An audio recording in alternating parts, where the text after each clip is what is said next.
Welcome to the Circuit of Success Podcast. The Circuit of Success Podcast. With your host, Brett Gilliland. Brett Gilliland, Visionary Wealth Advisory. The Circuit of Success Podcast. Let's start the show.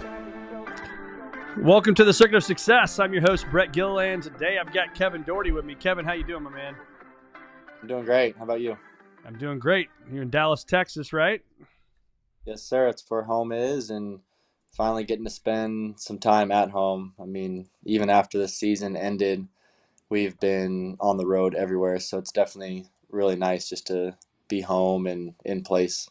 Nice night at home, isn't it? Yeah, as you'll find, 'cause I think you got a little one, so as those kids get bigger, even if you are at home, sometimes you're not at home. So, well, listen, man, you are Kevin Dougherty. You are a PGA Tour player. You know, you're not just a PGA Tour card holder. You are a PGA Tour player, my man. And so, we go way back. 2 years ago, we got on the elevator together. You look like a golfer. I think I had my sticks with me. I had the privilege of playing Muirfield Village. You were at a golf tournament, I think, at the Corn Ferry, and maybe for the qualifier, if I'm not mistaken. And we struck up a conversation. We ended up being next-door neighbors, started following each other on Instagram, and now here we are in a podcast. You just qualified for the PGA Tour. But before we dive into any of that stuff, man, I want to start for our listeners about a massive lesson that I've learned through this whole thing. So I'm going to brag on Kevin for a minute. I reached out to Kevin. Kevin was very nice, gave us of his time. We did a podcast. Well, Brett had a computer that was a little bit older, and my technology, let's say, wasn't great. And it happened on a couple guests, and I didn't think much of it. I thought it was just a rainy day, it's bad Wi-Fi, but it really was bad on our time. And I got off. I was so embarrassed. I'm like, my God, I look like an idiot. I've had all these guests on, and now here Kevin has to give us his time, and he thinks I'm this terrible person. And in our minds, we build these fears. And the people listen to this, I'm sorry to do all the talking, Kevin, but we put it in our minds. It never blows up to our magnitude that we believe it to be, right? 100%. And I said, you know what, man, I got to reach out to this guy on Instagram and apologize and, tell him I was terrible as a host and kind of eat crow, and then humbly ask him if he'd even be open to doing it again. And here's what I learned, ladies and gentlemen. He said, yes, let's do it. And I'm like, in life, we put people on pedestals. Here's a PGA Tour player. He's going to say no. What an idiot Brett is. And all those fears never came true. So, Kevin, you are the man. I appreciate it. Sorry for the long intro, but I think it says a lot about you and your character and who you are. Yeah, no, definitely. I mean, just because of what I do for a living doesn't change who I am as a person. And I'm at fault as well. I mean, I completely whiffed our makeup interview. Flew back from Pebble on Monday, and we had it scheduled for Tuesday. And about 5:00 on Tuesday, I was going through my calendar. I'm like, oh no. Oh no. Hey, I thought it was the next day, and so that's my fault. But now I'm glad that we can kind of make it work and just kind of both being easygoing. Yeah. I think that's pretty important these days. I feel as if a lot of people have kind of lost that easygoing, just kind of roll with the punches and see how everything turns out. Yep. I think we both would agree if these are our biggest problems in life, we're pretty damn lucky, aren't we? We're doing okay. Yeah, we're doing just fine. So let me give a little backstory here. So another thing I want to talk about, Kevin, is I found in my research to be awesome is, and I know you guys talked about this on the Subpar podcast with Colt Noss and the Sleeves, and those guys are hilarious. They're awesome. Colt's coming on soon, I told you, and I've already had the Sleeves, so they're good guys. But people talk about it, and it's your perseverance. You almost made it on the tour a couple times. I watched that chip numerous times. It was, an inch from going in and did not go in, which would have got your PGA Tour card, 31 years old, and now you earn it. Talk about that grind, man, and talk about that journey of what you've learned to get you to where you are now, getting ready to start on the PGA Tour. Yeah, I just think I've surrounded myself with an incredibly close, small circle of support, and they've kind of beaten it into me that, the ultimate goal is not making the PGA Tour. It's not winning a PGA Tour event. It's not winning a major championship.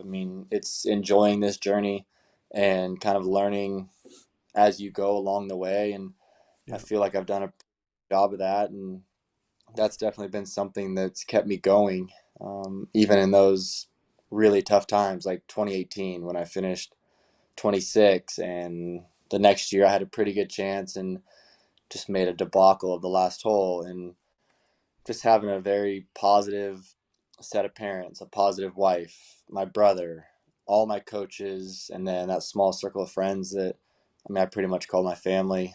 They're all in it with me, and that Yeah. just kind of keeps the train going. Yeah. So I heard on a podcast you were on, it might have been the subpar when I think you sat down with your dad, right? And your dad, you said, "Hey, I don't know if I want to do this anymore." And what'd your dad tell you?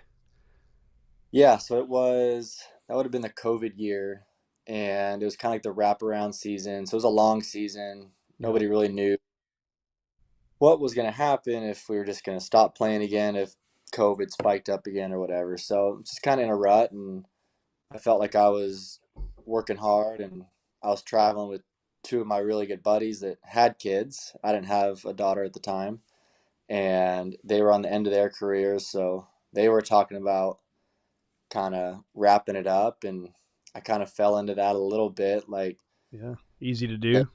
yeah, they seem to be just fine with it, and so it was after an event, and I believe I missed a cut in Utah, and it was a quick flight back to my hometown in Marietta, California, and sat down with my dad, and he goes, "Hey, you kind of seem a little off. Like, what's going on?" And I told him, like, I just don't know if I want to do this anymore. I mean, I vividly remember him saying, like, right now you don't have a child. You have a very supportive set of parents, a very supportive set of in-laws, an unbelievable wife, and if you can kind of get this thing back on track, like, you can provide for your family in more ways than just financially. I mean, my daughter's been on my daughter's been on 40 flights probably, and she's not even a year and a half old, and she's been to different countries, and that kind of sparked something in me, like, this is something that I really do want to do. I'm just need to get away from this trying to take the easy way out and almost play victim a little bit. And I mean, that was an amazing, very intimate, like, conversation I had with my dad, like, very touching. Yeah, which I think is huge because whether it's your dad or just a friend, a mentor, I mean, I think sometimes you need to hear you got people in your corner and thinking about your success and believing in your success, right? And I always say as a leader, sometimes we have to believe in somebody's success more than they believe in themselves, don't you think? Oh, 100%. And just going back to kind of that small circle of support, and it kind of just dawned on me. But that same season, we're kind of getting towards the end of the year, and was kind of in that same time frame where I had that conversation with my dad. My coach was out with me, and he's like, no matter what you end up doing, like, we're always going to be close. I mean, this Yeah. relationship we golf is business, but then outside of that, it's friendship. And because all I want you to do is just kind of give it your all, and just make sure you get to the finish line before you make up your mind. Hmm. And that was just like another one of those sparks. And I mean, just kind of conversations like that got me through one of the, like, my down years in my career. And I mean, I look back at them now and I'm like, holy cow, those are, I mean, pivotal kind of turn, like, times or whatever you want to call it in my Yeah. career. So very, very grateful for those conversations. And So talk about the preparation. I think again, let's take the golf course back to the boardroom here for work for leaders and people listening to this. Is your preparation? What's that like for you on off weeks? Obviously, now you're getting ready to go. You probably start what in Hawaii in January here in the next month. Yeah, and so what's that preparation like in the next 30 days? Obviously, you get the holidays in there, but what's that like for you? yeah, so it's been amazing. Just kind of have some downtime and focus on kind of the way we want to go and structure this off season. The way my personality is I'm kind of a like, don't leave any stone unturned. I mean, it goes from literally when I wake up in the morning to every meal that I put in my body, to my workouts, to the ways I structure my practice. I mean, pretty much speaking just golf. I mean, I have fundamental practice, skill development practice, and then games. And I try to just separate them like one third, one third, one third. I mean, so there's a bunch. And what's that like? So not to interrupt, but so that day, so is that like an 8 hour day? Is that 12 hours, 5, 4? What is that? Yeah. I mean, I'd say a normal day, I'd get up at 6 a.m. and pretty much from 6 to 6:30, I do all of my mindfulness stuff. I know we talked about it a little bit, and it's just pretty much a way, like you were talking about, those thoughts that come into your mind Yeah. that some get bigger. It's just a way to get rid of disruptive thoughts and just don't give them any credit because technically they don't really mean anything. No. Um, so I do that, and then I spend the morning with my daughter and my wife, and we always do coffee and an unbelievable breakfast. And by that time, she's about ready to go down for a nap, and I'm out at the golf course at about 10 a.m. And depending on who's out there or if it's just myself, kind of structures what I'm going to do for that day. I mean, I have kind of my non-negotiables that I have to get done every day with golf swing, short game, putting, stuff like that. And then if there's guys there, we'll go play a game and Yeah. then come pretty much So you're about a basically four. living every guy like me's dream, right? Is you get Yeah. permission every day to go practice your golf game and go play Yeah. a game of golf with your buddies. But really, it's work, and there's no air quotes in that. That legitimately is work, and how you're providing for your family.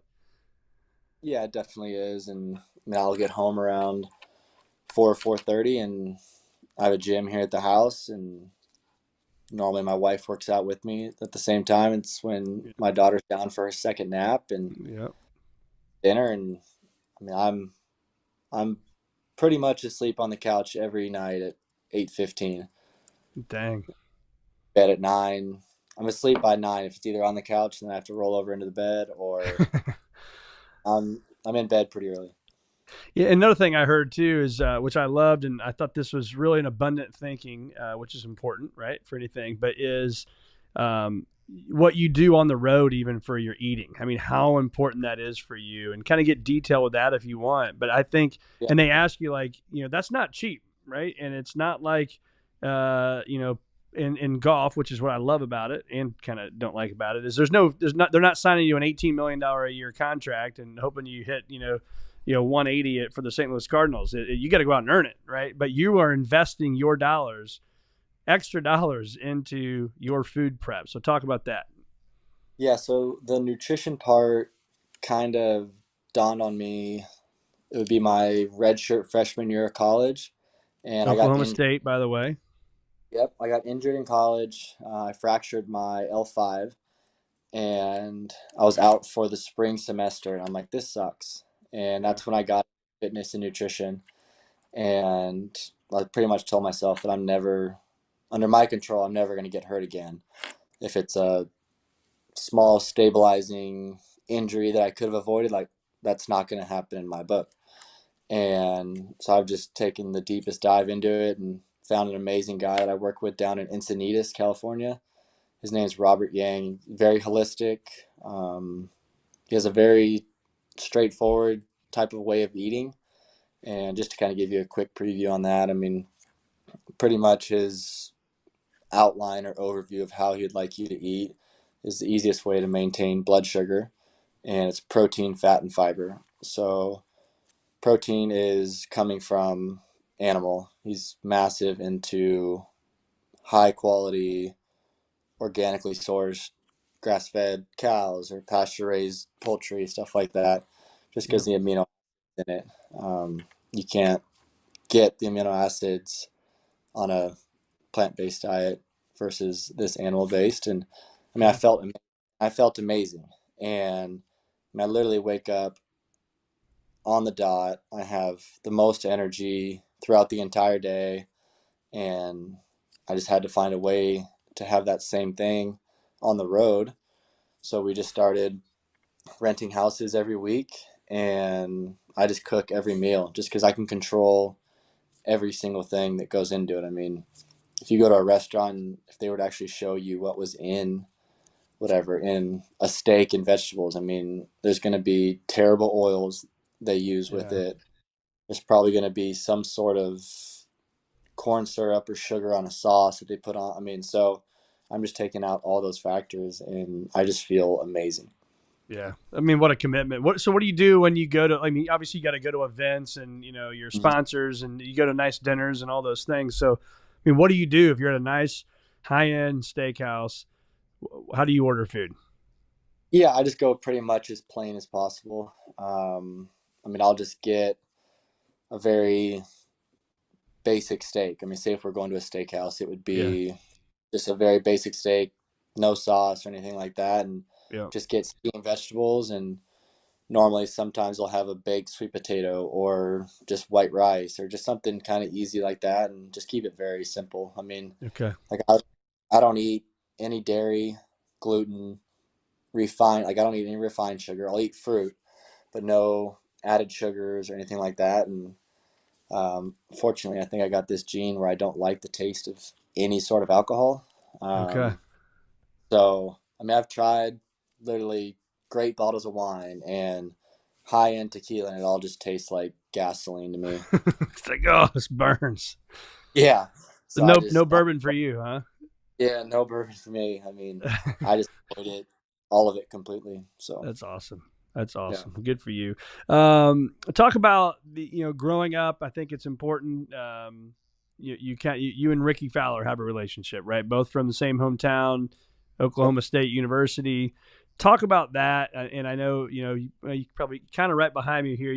What you can see this blue background here. That's Jackie Joyner Kersey, one of the greatest females athletes ever. And she's from 6 miles up the road. And I know a lot of people that have come out of that town and they said they saw somebody do it, right? They saw Jackie Joyner Kersey. And so what about Ricky Fowler for you? We came from a little bit of a small town golf mecca because even outside of Ricky, Champions Tour player and PGA Tour winner Tom Pernice Jr., Oh, he was there. yeah. They moved to California because Brooke, his youngest daughter, was blind, and there was a really good acupuncturist in Southern California. So Tom moved from Kansas City out to Marietta. So Wow. when I was growing up, I saw Tom when he was directly in the prime of his career on the PGA Tour, and then I also saw Ricky when he was eighth grade, ninth grade, 10th grade, when he was shooting these low 60 scores in these junior tournaments and amateur tournaments, and everyone was just like the next coming of Who is this Jesus. dude? Yeah, Yeah. dude. And just we struck up a friendship and practiced together every day, and we'd play with Tom. So I mean, that was pretty much. We had one other, which would probably be my brother, some of the other good juniors at the club. I mean, we had a competitive day every single day we were together with a current PGA Tour player, and then Ricky's obviously well on his way to becoming a golf Hall of Famer, Yeah. and able to learn from people who are better than you, I think is massive, and that was the main reason why I picked Oklahoma State. Yeah. Was I knew I was going to be a small fish in an extremely large pond. You know, I was there with Kevin Tway, Morgan Hoffman, Peter Uline, Taylor Gooch, Wyndham Clark, Wow. and we had to qualify every week. So I'm trying to figure out ways to beat these first team All Americans and now U.S. Open champion and live player of the year. And I mean, so just kind of pick and choosing from kind of each player and kind of molding your own and trying to figure out how to win is extremely valuable, I think, in my opinion. I put you on the spot earlier, so I can't do it twice. But man, imagine if you had to pick Wyndham Clark winning the U.S. Open or Taylor Gooch winning a quadrillion dollars in the Live Tour Player of the Year, right? That's that's a hell of a year for two of your buddies. Yep. And then, I mean, obviously Victor Yeah. with the cup, and it was pretty cool. We had a tournament up at Oak Tree National, little pro scratch in Edmond, Oklahoma about 3 weeks ago. And you walk into the pro shop and you got the FedEx Cup trophy on one side, and you got the Live Golf trophy on the other side because Victor and Taylor both play out at Oak Tree National. So it was, Were they there? Victor was, yeah, Taylor Okay. had an outing. I'll be there. Yeah. Yeah. Victor had a hell of a year, man. That's awesome. So talk about walking in that locker room, man. So you're going in basically a month from now. You're going to walk in, and it's pretty cool as a guy that's following golf. Tiger playing today and teeing it up. I think I looked. He was +3 through 17 right before we started recording. So he's right there. He's 5 or 6 back, I think, or 7 back.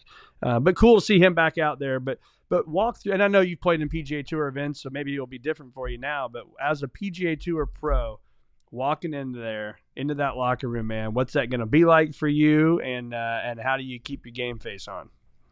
Yeah, I mean, it's almost, since the season's been over, it's almost been a sense of relief, just because, I mean, this journey's been so long, and you never know if you're ever going to get there. I mean, you can do all the right stuff, and sometimes it's just not in the cards. And so I think kind of getting over the hump of getting that tour card has been a massive sense of relief, and I'm going to go in there and I'm going to enjoy every single week and every tournament. And I'm really trying to tell myself and remind myself to enjoy it, because I know the year is going to go fast.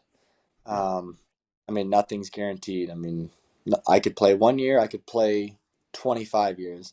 Yeah. So I'm just going to try to be as present as possible. I know that good golf is going to take care of itself, and I don't need to try and change my game to fit the PGA Tour and try to be someone else's game or anything like that. And I mean, I genuinely know if I go and I play good golf, then I'm going to play on that tour for a very, very long time. Love it. Because you got to be in the top 150 to keep the card? Top 125. Top 125, okay. 126 to 150 is still pretty much like a full card. Okay. And you get to play. Do you get to play in all the tournaments this year, other than, like, say, the Masters, things you got to qualify for? But do you get to play in most of the tournaments? Most of them, and then they have, including the 4 majors, they have those signature events that they're calling, where they've kind of created their own. It's like 60 or 70 man fields. No cut kind of deal. You can play your way into those throughout the season. Okay. And then obviously you can qualify for US Open, British Open, and stuff like that. So, I mean, I'll probably, if I had to guess, low 20s to mid 20s, so full season. Yeah, awesome. So I know these guys will be listening to this, so we're going to have a little fun, and we're going to talk about what the amateur golfer can do. These are 2 brothers, Mikey and Timmy Riley, and I'm going to take a lot of their money this summer coming up here in 2024. So what do I need to do as a guy listening to this right now, or gal listening to this that's a golfer? What do I need to do this season to be ready for golf, and then how do I get better throughout the year? So to be ready, I mean, you need to have a small list of just your daily fundamentals, and those should not change. They shouldn't change over the entire year, because just stay working on them, and 1% each day, you'll just kind of get better. And then within a year, then you can kind of reevaluate. Yeah. Next and when those things, are you talking about like working on chipping, working on putting, or is this more of like exercise type stuff? Because obviously it's cold here. We can't play that much golf. Yeah, I mean, do some indoor stuff regarding golf. If there's like a pattern you want to change, if you're too steep, too shallow, just kind of work on those. And then you got to figure out, because that's only 1/3 of the whole puzzle. I mean, the other one, you got to know how to hit shots. So, I mean, that's why you'll see some guys with terrible golf swings beat guys with perfect golf swings, just because they know how to play the game of golf better. And, I mean, that's just as important as having the perfect wrist angle or whatever the newest fad is on social media. I mean, if you can sit up there and hit a draw against a left to right wind to a left pin, and then the next hole hit a fade to a right pin with a right crosswind, that's going to pay dividends compared to video your swing and trying to have it look perfect. So how do you do that even, like, right? So let's say, I mean, to the 10 handicap guy or the 15 handicap guy that probably can't do that, how do you recommend that? Obviously you got to learn it, got to watch videos, got to get with somebody, learn it, and then just edit, copy, edit, paste 5,000 times. Yeah, you just kind of got to experiment a little bit.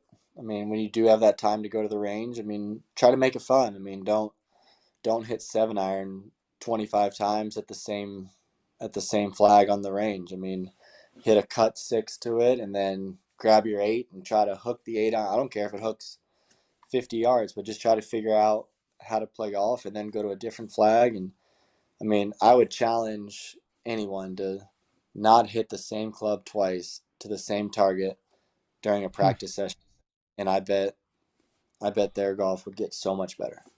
I love that. That's awesome. Then what do you got? What advice you got for me to be a better putter?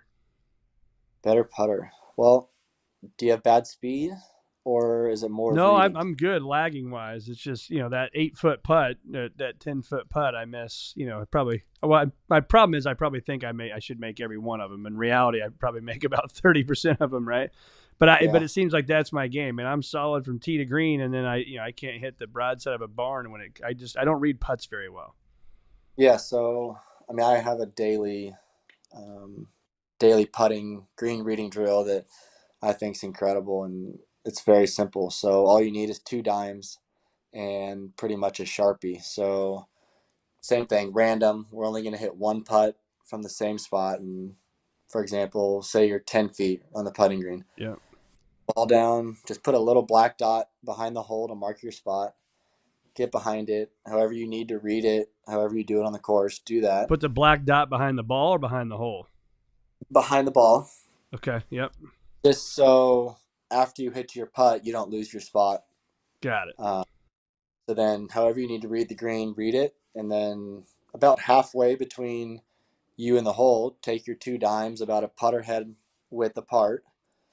And wherever you think the ball needs to roll, just put it right there in the center with the 2 dimes on the side and go back to your black dot. And then if you roll it through the dimes with good speed, it should go in with a good read.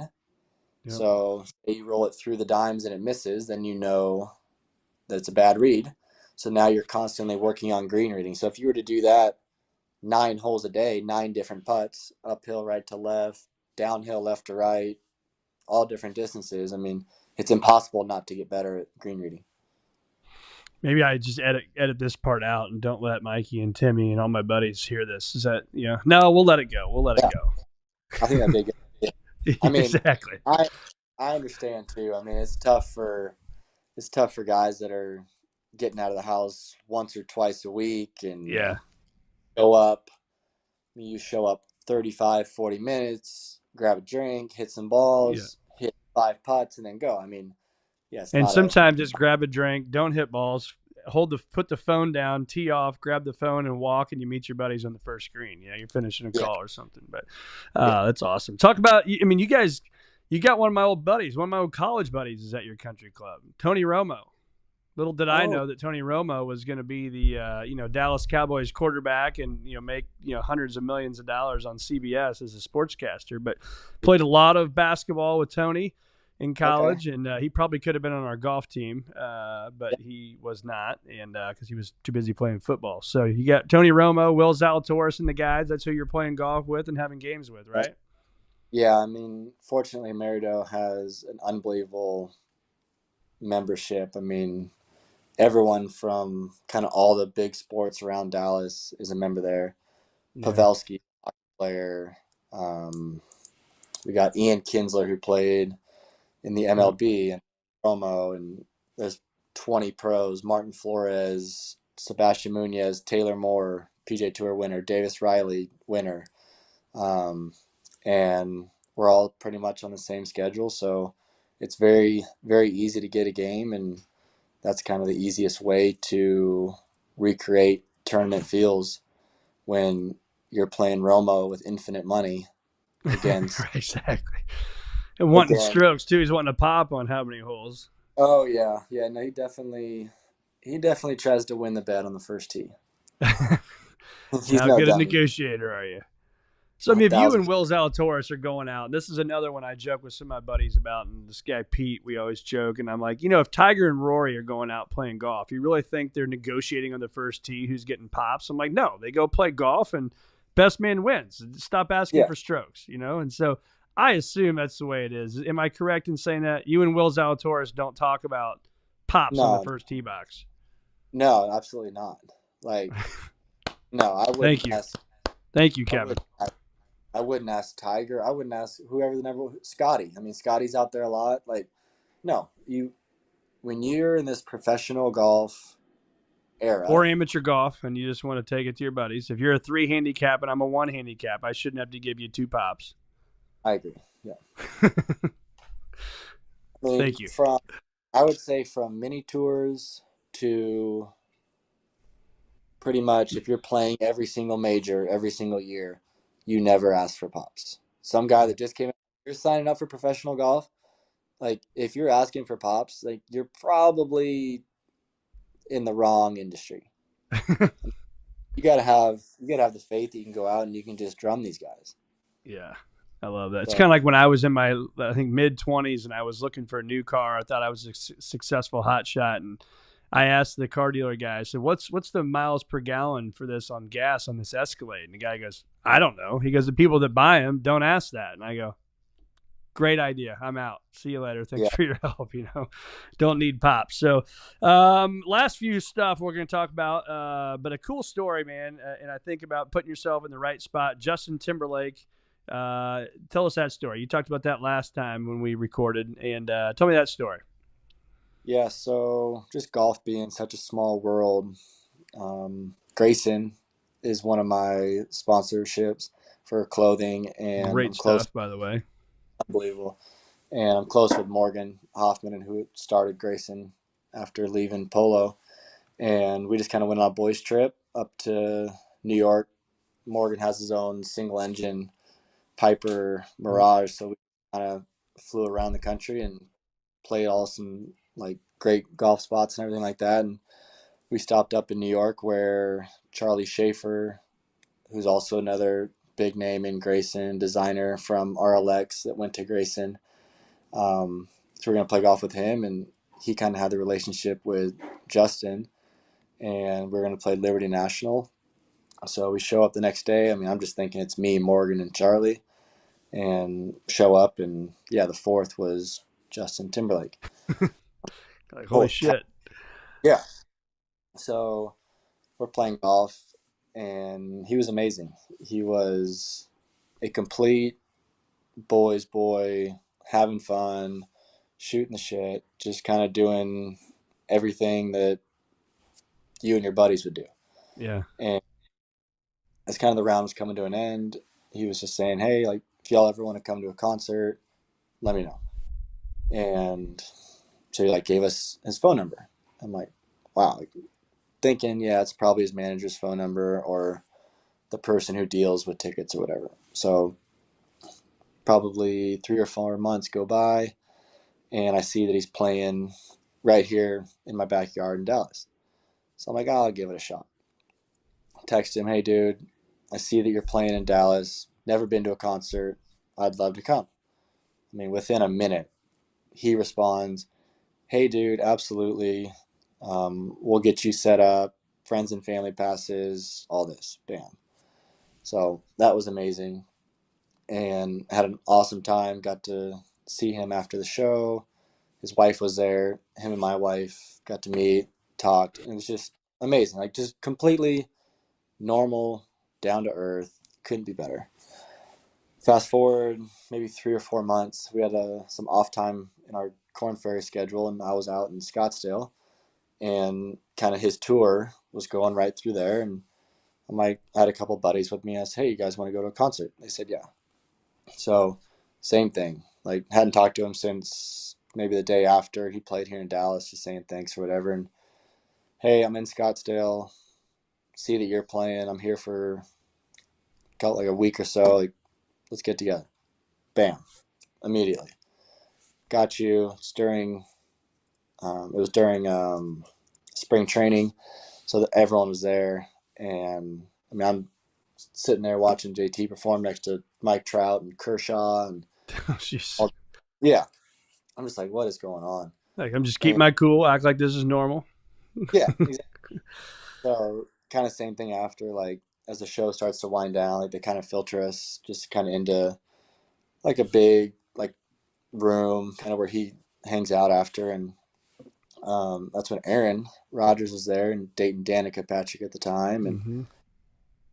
John Mallinger and I kind of go way back just because he played at Virginia Country Club in Long Beach, and my grandfather lived there. So I might have sparked up a little conversation with Aaron. Just said, hey, I think we have a mutual friend, John Mallinger. He goes, oh yeah, because they used to play a pro-am together, and Yeah. so me and JT were just planning on playing golf the next day at Scottsdale National because I was with PXG at the time, and that's where he was staying.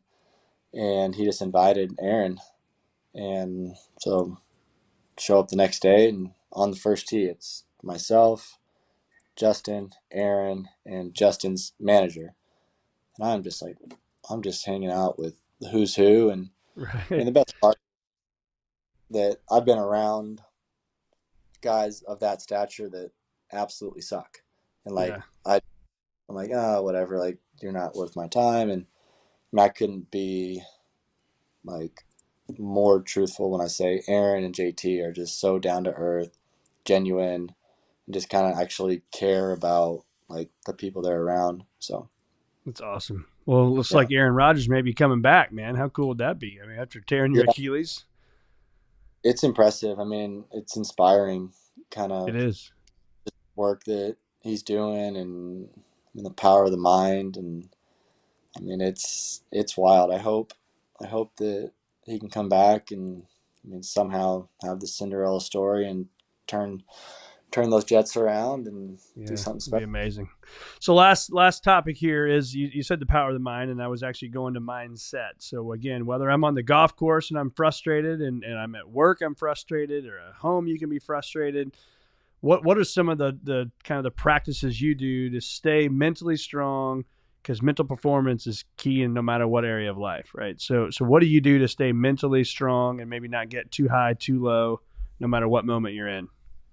Yeah, so one thing that I've learned from my mental coach is figuring out how to stay present. And I know it sounds pretty cliche, but when things start to speed up or go sideways and our minds start racing or everything like that, so becoming mindful of those times. And then I literally ask myself, like, how do I know I'm breathing?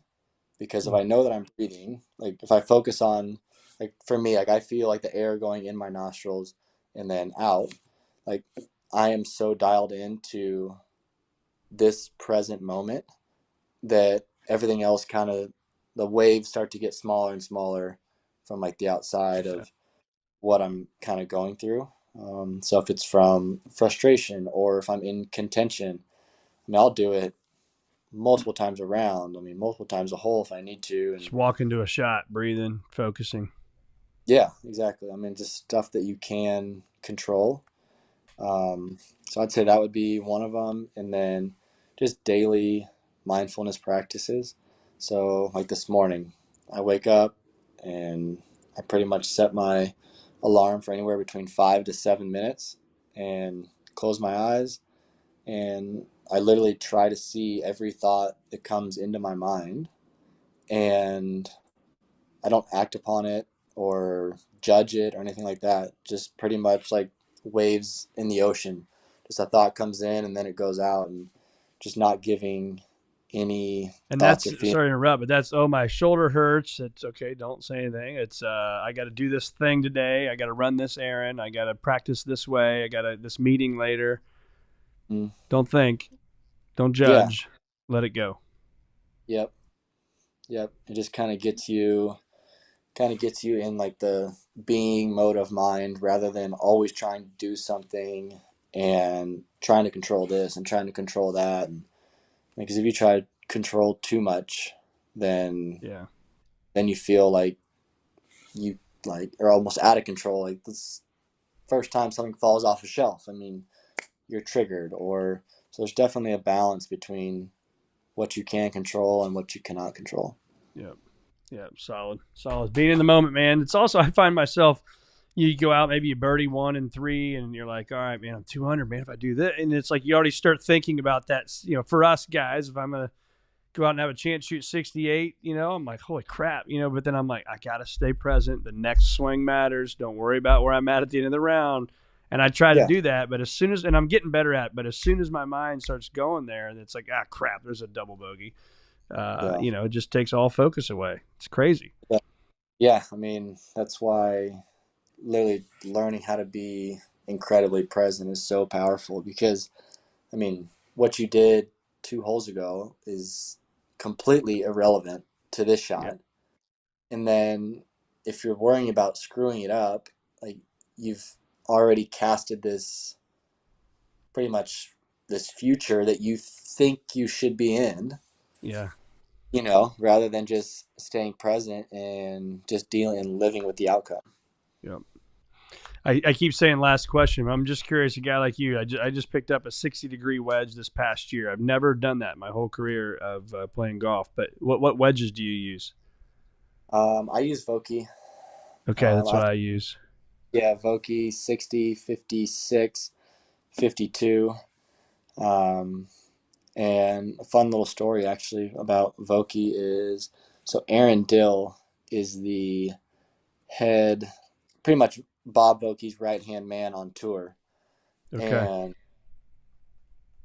take it back, I don't know, 20 years, Aaron Dill was working at a local golf shop in my hometown, and he was my first golf coach.